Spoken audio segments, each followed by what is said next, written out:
Le 15 décembre 1967, 46 personnes sont mortes en moins de 60 secondes. Et dans les jours qui ont précédé cette catastrophe, des dizaines de témoins avaient vu quelque chose dans le ciel. Quelque chose avec des yeux rouges.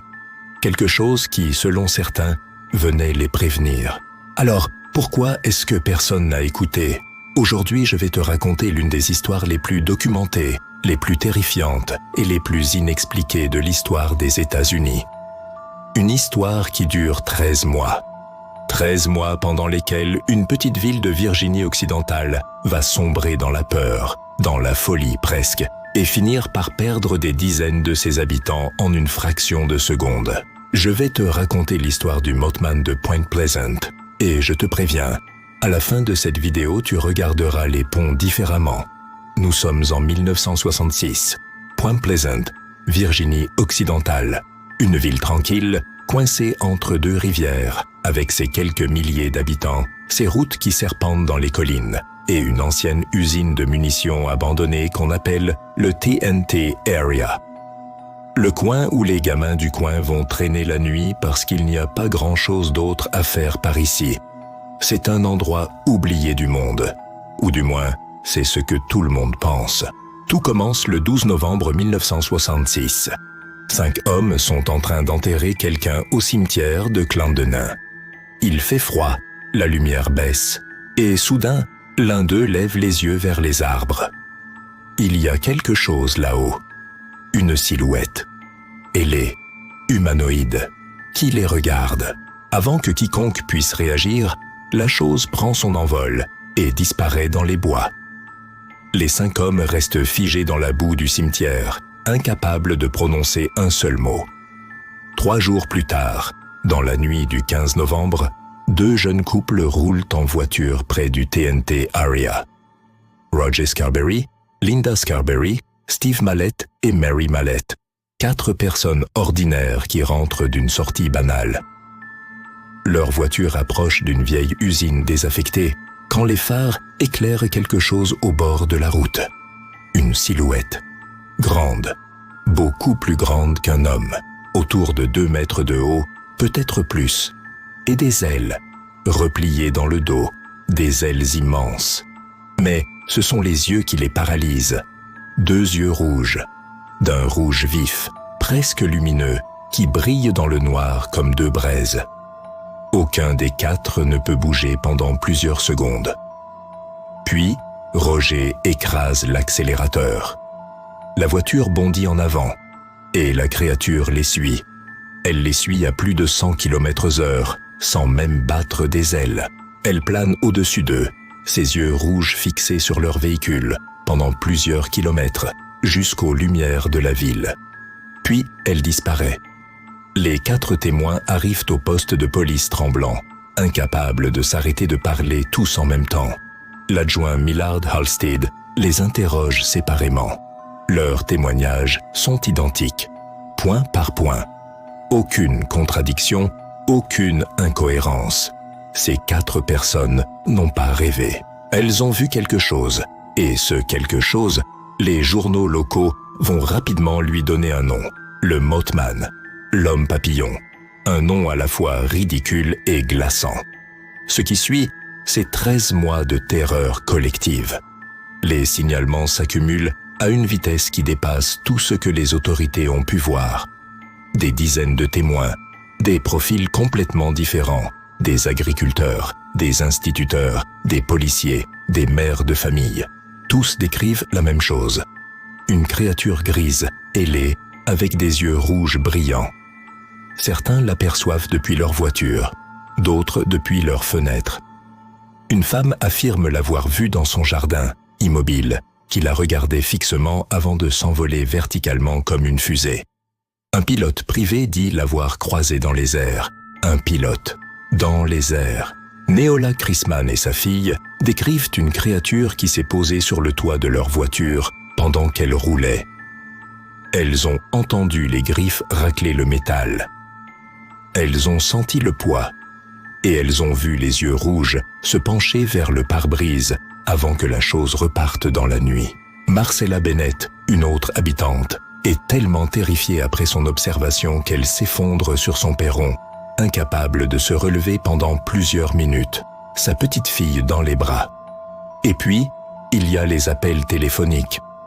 Des témoins commencent à signaler des appels étranges, des voix déformées, des sons mécaniques, des messages incompréhensibles. Des interférences sur leur téléviseur. Des phénomènes que certains associent aux Men in Black, ces mystérieux individus en costume sombre qui, selon plusieurs témoignages, se présentent chez certains témoins pour leur conseiller de ne plus parler de ce qu'ils ont vu. L'ambiance à Point Pleasant n'est plus seulement terrifiante, elle devient paranoïaque. Tout au long de ces 13 mois, une ombre plane au-dessus de la ville, et pas seulement au sens figuré. Le pont Silver Bridge est là depuis 1928. Il enjambe la rivière Ohio et relie Point Pleasant à Gallipoli, dans l'Ohio. Des milliers de voitures le traversent chaque semaine. C'est une artère vitale pour la région. Les habitants ne le remarquent plus. On ne remarque jamais ce qui est là depuis toujours. Le 15 décembre 1967, à 17h04, en pleine heure de pointe avant les fêtes de Noël, le pont Silver Bridge s'effondre. En moins d'une minute, 64 véhicules tombent dans les eaux glacées de la rivière Ohio. 46 personnes meurent. Certains corps ne seront jamais retrouvés. C'est la pire catastrophe de ce type aux États-Unis depuis des décennies. Les équipes de secours travaillent des jours dans l'eau froide, dans le chaos, dans l'horreur. L'enquête officielle conclura à une défaillance d'un maillon d'ancrage en acier, de la corrosion, un défaut structurel vieux de plusieurs années qui s'était aggravé progressivement. Une explication mécanique, logique, tragique. Et pourtant, plusieurs témoins affirment avoir vu le Mothman sur le pont les jours précédant la catastrophe.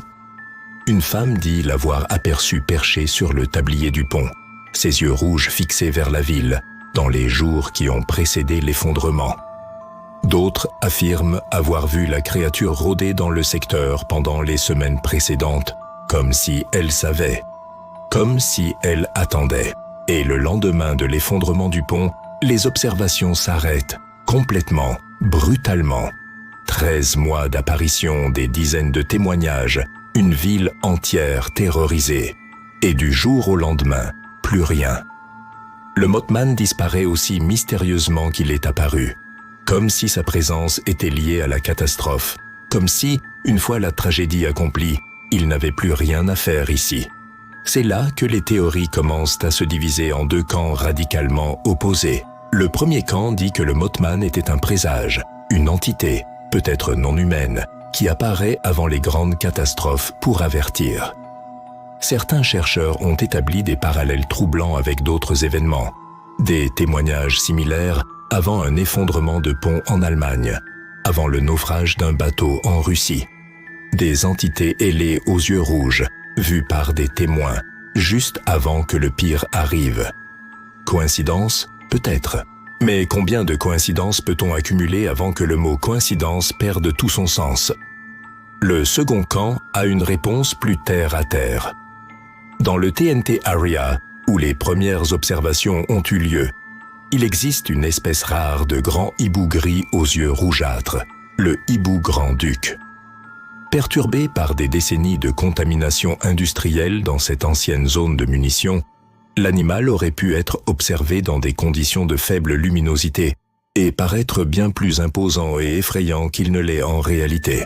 La psychose collective aurait fait le reste, amplifiant les témoignages, alimentant les peurs, créant une légende urbaine à partir d'observations d'un oiseau rare et désorbité. C'est une explication raisonnable. Sauf que ça n'explique pas comment un hibou suit une voiture à 100 km/h pendant plusieurs kilomètres.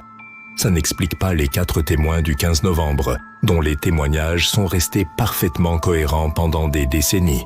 Ça n'explique pas pourquoi des dizaines de personnes sans lien entre elles, à des endroits différents, à des heures différentes, décrivent exactement la même créature. John Keel, journaliste et chercheur en phénomènes inexpliqués, s'est rendu à Point Pleasant pendant cette période et a compilé des centaines de témoignages. Son livre, The Mothman Prophecies, publié en 1975, est devenu une référence. Keel ne croyait pas aux extraterrestres au sens classique du terme. Il pensait que certains phénomènes dépassaient nos cadres de compréhension habituels, qu'il existait des entités qui interagissent avec les humains à des moments précis, dans des zones géographiques précises, et que le Mothman en était peut-être un exemple, pas une invention, pas une hallucination collective, quelque chose de réel, mais de fondamentalement différent de tout ce que la science sait cataloguer. Ce qui est certain, ce sont les faits bruts. 13 mois d'observation. Plusieurs dizaines de témoins identifiés, interrogés, dont les récits ont été documentés. Un pont effondré, 46 morts, et un silence soudain et total après la catastrophe. Ces faits, personne ne les conteste. Aujourd'hui, Point Pleasant a érigé une statue du Mothman en plein centre-ville. Une statue en acier, grande, imposante, avec ses ailes déployées et ses yeux rouges qui brillent dans la nuit. Chaque année, la ville organise un festival, le Mothman Festival, qui attire des milliers de visiteurs. Des boutiques vendent des souvenirs. Il y a un musée. La peur est devenue une attraction touristique. Mais je me demande parfois ce que pensent les habitants les plus anciens, ceux qui étaient là en 1966, ceux qui ont peut-être perdu quelqu'un dans les eaux de la rivière Ohio ce soir de décembre 1967. Est-ce qu'ils regardent la statue avec amusement ou avec autre chose? Est-ce que la nuit, quand Point Pleasant s'endort et que les lumières des boutiques s'éteignent, ils pensent encore à ses yeux rouges dans le noir? Le pont Silver Bridge a été remplacé.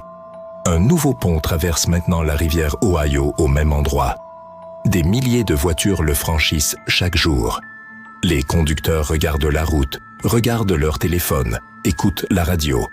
Ils ne regardent pas le ciel. Ils ne savent pas ce que chercher.